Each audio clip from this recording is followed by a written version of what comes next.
Hi guys and welcome back to my channel. I'm Eloise. I've not been on here for a little while. I had December off. December at work was crazy, so I just thought I'd take the month off filming.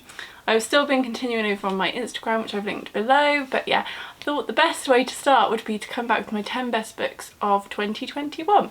So I would say the top 3 are in order, so like third, second and first favourite book, but the other 7, they're all favourites. I can't put them into order, so I haven't. So yeah, it's just, they're all great, but the 3 top are ranked. So I'll get started. I read 103/4 books this year, so I read quite a lot to pick from. However, I would say this list was quite easy. Like, I knew what was a favourite quite quickly. When I read a book, I just knew it was going to be one of my top 10. And so yeah, this list was not hard to put together. So without further ado, let's get started and see what my top 10 books are of 2021.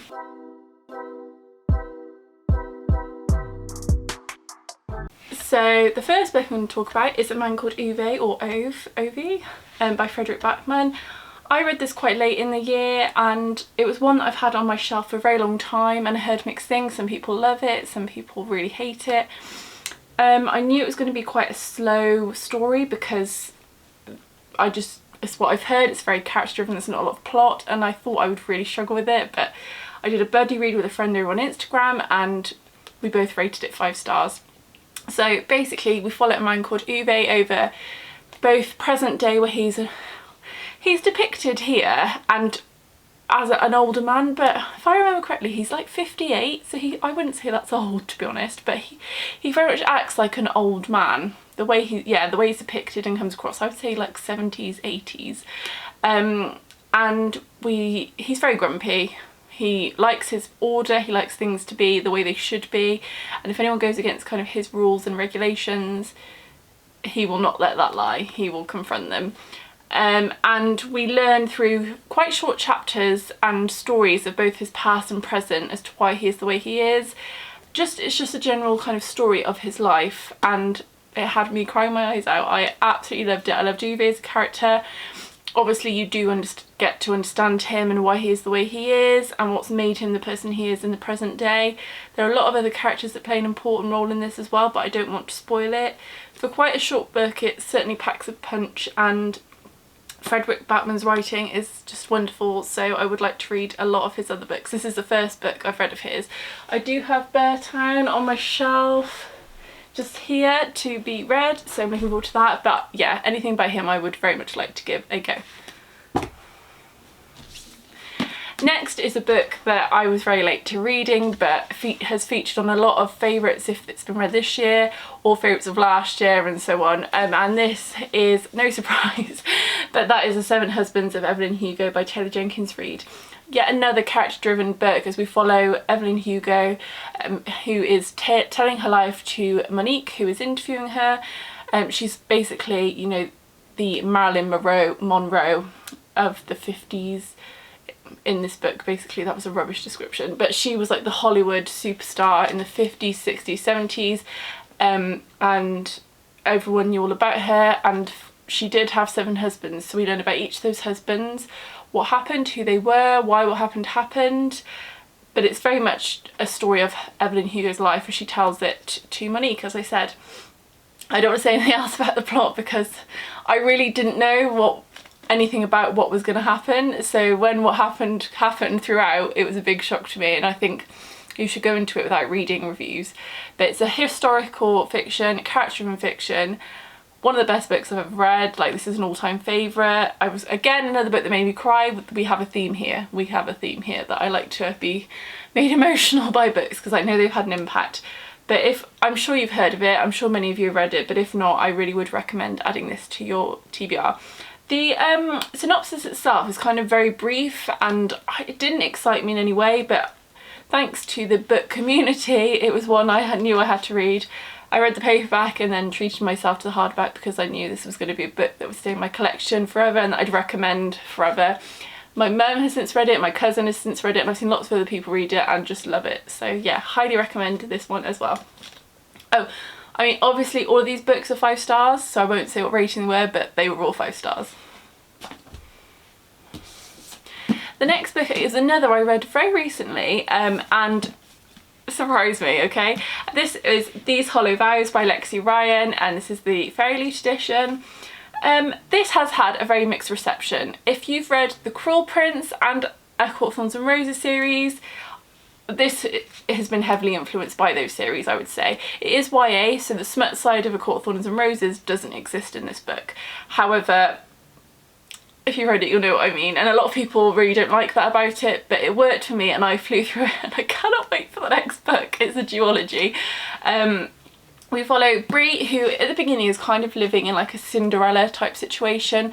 Her and her sister live in the basement of her cruel aunt's house, and they have to do like all the chores, and they make dresses for their cousins, couldn't think of the word. And then one day Bree comes home and finds her sister has been sold to the Fae. Bree does not like the Fae. She thinks it has something to do with her mother's mysterious disappearance, and she refuses to have anything to do with them. However, she loves her sister more than anything in the world, so naturally she puts all the hatred behind her and decides to go and try and get her sister back from the Fae. What can I say about this book without spoiling it, because I don't want to spoil anything? There is a love triangle, I would say. That's probably a spoiler. I don't think it is a spoiler. There are two potential love interests, both of whom I really liked. There were some twists and turns in this that I was not expecting. The ending, I was like, no way! And I love a book that does that to me, so that's kind of why this was a 5-star for me, because the ending was great and unexpected. I was trying to work it out. I had a bit of an inkling, but how it actually turned out was really good. Quite fast-paced. A lot happens, but also not a lot happens, but it's not boring, if you know what I mean. There's not a lot of very significant moments that happen, but you don't feel like you're reading. It's not a slog to get through at all. I can't describe books. This is rubbish. I don't think I'm persuading you to read this at all. If you like fantasy books about the Fae, YA, quite fast-paced, not a lot of depth to it, I would say, pick this up. I really enjoyed it. I know a lot of others who like this sort of thing in ACOTAR really liked this. Many don't. I didn't like the Cruel Prince series. I mean, I rated it overall, I would say a 3.5 to 4. However, it wasn't my favourite series. I've actually unhauled it now. So, and I preferred this a lot. I would say like this is nothing compared to ACOTAR, but it's also really good. I'm going to stop talking about it now because I don't think I've sold it, but I would recommend.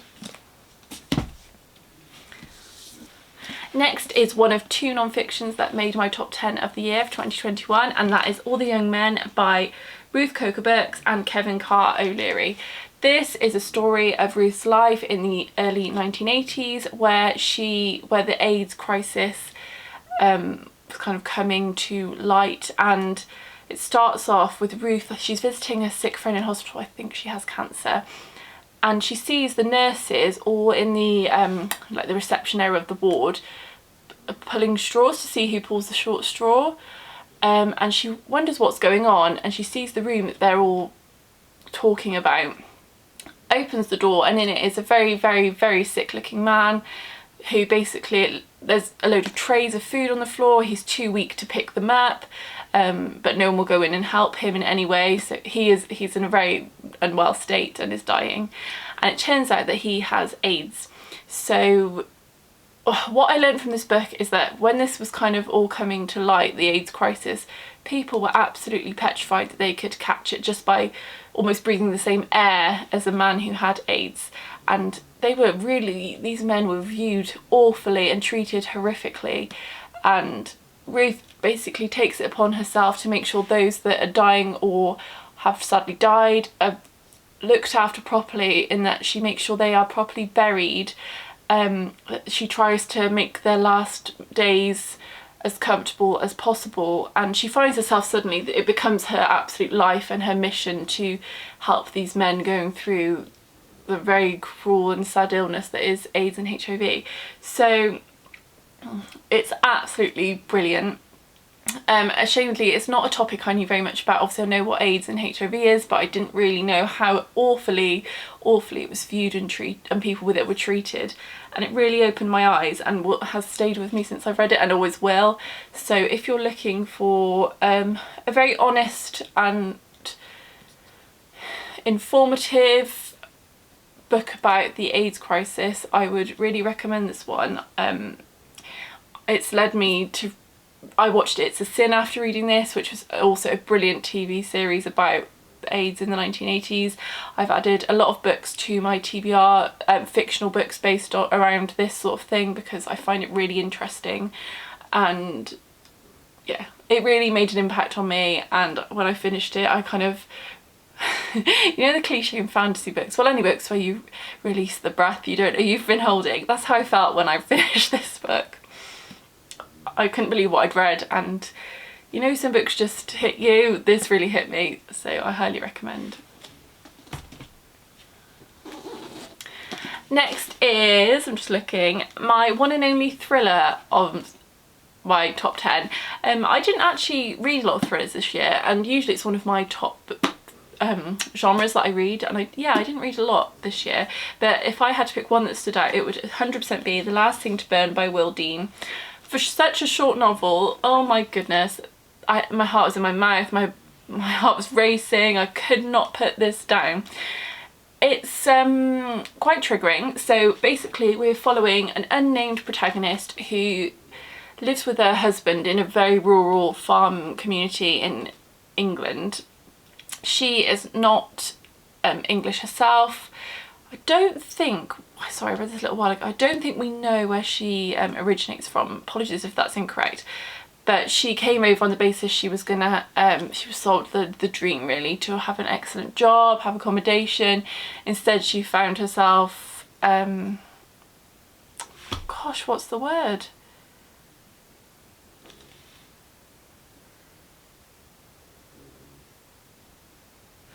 I can't think what the word is, but she found herself being sold almost as like a sex slave, I guess. And whilst it is her husband, she's captive in their home. She has to do all the cooking and cleaning. She isn't allowed to leave the house. She has an injury on her foot. Sorry, I think it's probably from an incident that happened with the husband. I can't exactly remember, but she has an injury on her foot and it's gone untreated because he won't let her out of the house, and so she has slightly deformed kind of foot and ankle and struggles to walk. And this is her story of how she is treated by this horrifically cruel man, and her desire for freedom and what she will do to get freedom. It's horrific, it's really hard to read, but it's absolutely brilliant. It's brilliantly written, you will be engrossed, you will not be able to put this down. As I said, it does come with a lot of trigger warnings, some of which are spoilers, but it feels very real. So yeah, another one that when I finished it I was like, oh, brilliant. I wouldn't say it's fast paced, but you read it fast. You read it very, very fast because you need to know what happens. It's told in pretty short chapters. It was brilliant, really. Another one, shockingly, I really recommend. Another YA fantasy now, and probably the best twist I've read in a book this year. That is The Prison Healer by Lynette Noni. Again, this is a Fairly edition. The ending of this book. So we follow Kiva, our protagonist, who for all her life, for whatever reason, sorry, my dog's just walking around, for whatever reason has been in this prison. She was captured and imprisoned with her father when she was very, very young. I think she's 17 in this book. Her job is basically to heal and look after the prisoners of Zalandov prison, and when they first are, what's the word? I can't think of words today. When they first arrive at the prison to be a prisoner, she carves a Z into their hand to mark the mark of Zalandov prison, basically, so people know you're a prisoner. One day the rebel queen arrives and she is very, very sick. So the rebel queen and the rebels basically want to overthrow the current rulers of the kingdom, the king, queen of the kingdom, because they believe they are the rightful heirs to the throne. And she arrives very, very sick, this rebel queen, with an coded message like this on the back, which basically says, "Don't let her die, we are coming." Kiva doesn't know what this is, no idea who these people are, why they are coming, and the rebel queen is basically sentenced to death unless she can complete the trial by ordeal, sorry. The trials by ordeal, which is 4 different trials of the 4 elements, air, fire, water and earth, and they are only assigned, this trial by ordeal is only assigned to the most horrific criminals, and if they pass these trials, which are not easy by the way, they will be freed, or if not, they will be sentenced to death. Kiva takes one look at the rebel queen, who literally is dying, and it's very obvious she can't take part, and for reasons Kiva doesn't really know, she says she will take her place and take part in the trials. And that is essentially what the book is. We watch Kiva take part in these trials, and they are quite graphic and quite horrific, so yeah. And that's what we watch. There's a cute side character, a young boy called Tip, and he is wonderful, and there is also another character called Jaren who helps Kiva get prepared and go through these trials. And then the ending I did not see coming. It had me completely, literally thrown the book across the room. I did not see it coming. So great ending of this one. I have since read the second book, which is equally, this was a 5, the second book was a 4.5, but I really enjoyed it, and I cannot wait for the next in the series to come out this year, because it's 2022. If you like YA fantasy, you will like this. You really will like it. And I would say it's quite a graphic YA fantasy. Like for YA it's quite graphic, but not in a smutty way. In the trials are a bit intense, if you know what I mean. So yeah, another one I recommend. Another YA fantasy, and I can't say much about it because it is the end of a series, and you may know what it is judging by this shelf here and what's missing. This is Kingdom of Ash by Sarah J Maas, which is the final book in the Throne of Glass series, so I can't actually say anything about this book at all. Yeah, I can't say anything. I'm trying to think if I can, but I can't. So if you don't know, the Throne of Glass series follows Selena Sardothian, who is an assassin, and she is imprisoned, but she's taken from the prison of Endovia. I think, God, I read the first book so long ago. And she's brought to the palace to basically take part in a battle of different people to see who can win to basically become the king's assassin. So she has to compete against these other people to try to win, and then she will, it's not really freedom that they're granted because they have to work for the king, so it's not really freedom, but she obviously won't have to go back to the prison. But that's literally all I can say. I didn't love the first book. I gave it 3 stars. By the first book I mean Throne of Glass, not Assassin's Blade. The second book was better, and the third book is kind of where it really kicks off. It is an 8-book series, so it is a commitment, but the third book is where it suddenly gets good, and this book was just phenomenal. This book, how many pages is this? I read the paperback, and then because I love the series so much I treat myself to the hardbacks. So this is 984 pages. I think the paperback was very similar. I read it in 3 days, but like very, very quickly. So like long sittings. I loved it. I cried again, and I cried again. It's so good. It's such an epic conclusion, and I loved it. Late to the series, but my gosh was I glad that this is the longest series I've ever read, and I'm so glad that I committed. So we are now on to my top 3 books of 2021, and in third place is my other non-fiction that has reached this top 10, and I'm really pleased because before this year I didn't really read a lot of non-fiction, and this year I have, and clearly I like it because 2 books have featured in my top 10. So the book I'm referring to here is When Breath Becomes Air by Paul Kalanithi. It is no spoiler that sadly Paul passed away before this book was published. It was kind of written whilst he was in the last stages of his life. Essentially Paul had incurable cancer. He was only young, 36 years of age, and he'd done all the training to become a neurosurgeon. Sorry, I can't remember which type of surgeon it was. A neurosurgeon. And he was kind of the top of the class. Everyone wanted him. He had such a huge career in front of him, and then his whole world collapsed when he found out he had cancer. So one of the things he always wanted to do was write, and this is how this book became a thing. So as is obvious from what I've just said, this is a very triggering book. If cancer is a trigger for you, do not read this book, because it is a very heavy topic here.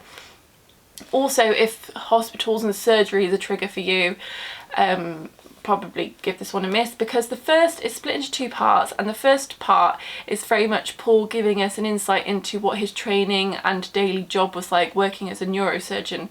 We learn about the people he meets, what his job entails, and kind of the life and death he deals with every day. Now, this book very much is a book about how not to be afraid of death.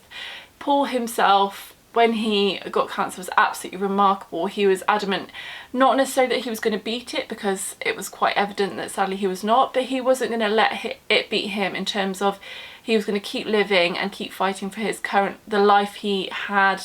And he went back to work. He went back to work as a neurosurgeon whilst living with terminal cancer, knowing he probably had a small amount of time left. He was healing people while he himself was dying, and I think that's just remarkable. A remarkable man, a remarkable story, and I read it in one sitting. And another book that had me sobbing, because the end pages are by his wife. It's just, it really got to me, this book, and I just thought it was such a, it was sad, of course, but it wasn't a book about sadness. It was a book about embracing your life and how precious it is, and to make every moment last. That sounds really cliche, but yeah, it was refreshing, it was heartbreaking, it just incredible, and I really do recommend this one. In my second favourite book of the year, this was my #1 book of the year for so many months, until I read my favourite book of the year. I think I read it in October. So my second place, my dog is just coming in. Hello, darling. Okay, bye. So my second favourite book of the year is A Little Life by Hanya Yanagihara.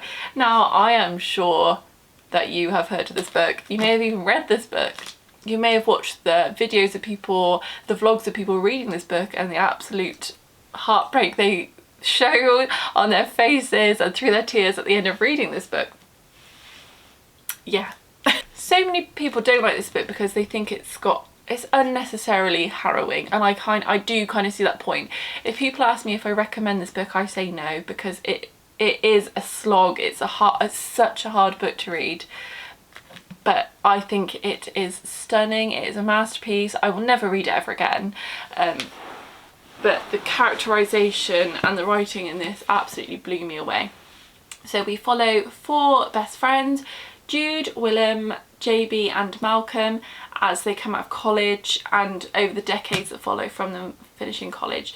I would say Jude is kind of our main character, who has had a very traumatic past. We don't find out a lot about his past until you're quite far into the book, and it explains a lot of why he is the way he is. And it's basically all his friends, their lives as well, but how their lives are affected and impacted by Jude, and almost how they not revolve around him, because they don't, but a lot of what they do they consider Jude in their actions. It's a very character-driven book, a very emotional and traumatic book. This comes with so many trigger warnings. I did post a review on Instagram when I read it and listed most of the trigger warnings on there. However, I would recommend, if you want to read this book, please look up the trigger warnings before reading, because you need to be prepared for this book, because it is awful. It's awful. I cried my absolute eyes out. This is the book I cried the most over in 2021. It took me a while. It's a big old book, and the writing is very kind of blocky and small, but what a talented writer this woman is. It is just a book that will always stay with me, and I'm proud of myself that I read it, because it was one I'd had on my radar for such a long time, and I was petrified of it, and also unsure whether it would be for me or if I'd be able to read it, and I did, and loved it is not the right word, but I really appreciate what this book is and what it does, and hence it's my number 2 for the year. Now we are on to my top book of 2021, and this book completely came out of nowhere, blew my mind and made it to my number 1 book, and it's probably the book I've recommended the most this year. If you've watched any of my previous videos, you will know what book this is. If you follow me on Instagram, you obviously know what book this is because I go on about it all the time. It's a book I had on my shelf since forever, probably since, well, 2019, and my mum gave it to me and I had no interest in reading it. I've loved other books by this author, but this book, the synopsis, didn't do anything for me. Finally, I decided to pick it up, and oh my gosh, I loved it. So to stop the build up, oh, I just knocked my camera. The book I'm talking about is The Giver of Stars by Jojo Moyes. Now,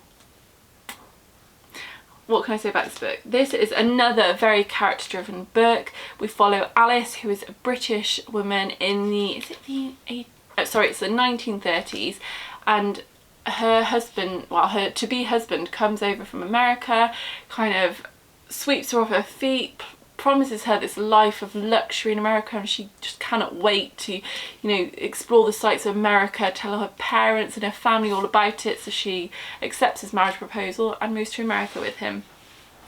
What she doesn't expect is to move to a very rural part of America in Kentucky, and I can't think what it was called. Baileyville. So Baileyville, Kentucky, a very remote small community in Kentucky.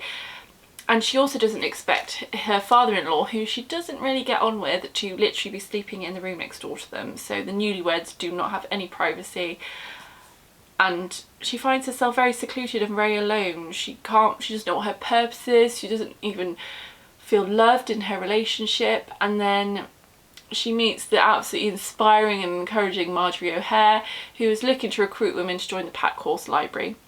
The Pack Horse Library was a real thing, and it essentially was what it says. So these women would take out books on their saddlebags, on their horses, and ride to the most remote, poorest parts of their community and drop off books for these people to read and enjoy for a couple of weeks, and then they'd go back and get them and give them some more. So basically giving books to people who probably couldn't get any access to them any other way. And Alice finds herself absolutely captivated by this library. The team of people she meets all become such solid friends, such wonderful characters. Whatever they go through together, and it's just wonderful. It's just wonderful, wonderful, wonderful. There is sexism, there is racism, there is just general, what's it called, reluctance to change. It's empowering these women. Just, you're like, yes, it's just wonderful. So good. It does take, I'd say, 100 pages to get going. The start is very, very slow, and the first 100 pages did drag for me, and I was like, I was right, this book was not going to be for me, and I was right. And then I carried on reading, and then suddenly I found myself enthralled, captivated, immersed into the world which is in this book, and it's just so good. It's so good. Another one that had me crying, another one I think about all the time, an all-time favourite. Please read it. If you like historical fiction, if you like character-driven fiction, please give this book a try, because it's just stunning, it's wonderful, it's everything I didn't expect it to be, and I will never stop recommending it. So those are my top 10 books of 2021. I can't believe we're in 2022. Yes, I have filmed this very late. Thank you so much for watching. Let me know what your top books of the year were, because I love to add books to my never-ending TBR. And I hope this, Happy New Year, and I hope this year brings you a wonderful year and a positive year, and you get lots of reading done. Have a lovely day, and hopefully I'll see you in another video soon. Bye for now.